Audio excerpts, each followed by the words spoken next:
प्राकृतिक संख्याएं गिनती में उपयोग की जाने वाली सभी संख्याएं प्राकृतिक संख्या कहलाती है, जैसे 1, 2, 3, 4, 5। सम संख्याएं ऐसे प्राकृतिक संख्या जो 2 से पूर्णतः विभाजित होती है उन्हें सम संख्या कहा जाता है, जैसे 2, 4, 6, 8, 10। विषम संख्याएं ऐसे प्राकृतिक संख्या जो 2 से पूर्णतः से विभाजित न हो उन्हें विषम संख्या कहते हैं, जैसे 1, 3, 5, 7, 9, 11। पूर्णांक संख्याएं धनात्मक, ऋणात्मक और जीरो से मिलकर बनी हुई संख्याएं पूर्णांक संख्या होती है। ये 3 प्रकार की होती है। धनात्मक संख्याएं 1 से लेकर अनंत तक की सभी धनात्मक संख्या धनात्मक पूर्णांक है। ऋणात्मक संख्याएं 1 से लेकर अनंत तक की सभी ऋणात्मक संख्याएं ऋणात्मक पूर्णांक है। उदासीन पूर्णांक ऐसा पूर्णांक जिस पर धनात्मक और ऋणात्मक चिन्ह का कोई प्रभाव न पड़े और यह जीरो होता है।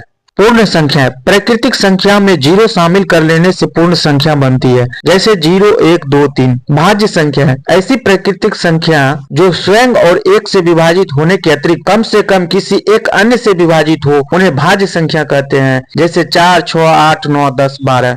अभाज्य संख्याएं ऐसी प्राकृतिक संख्याएं जो सिर्फ स्वयं से और 1 से विभाजित हो और किसी भी अन्य संख्या से विभाजित ना हो उन्हें अभाज्य संख्या कहेंगे, जैसे 2, 3, 5, 11, 13, 17 इत्यादि। सह अभाज्य संख्या कम से कम 2 अभाज्य संख्याओं का ऐसा समूह जिसका HCF 1 हो, जैसे 5, 7, 2, 3।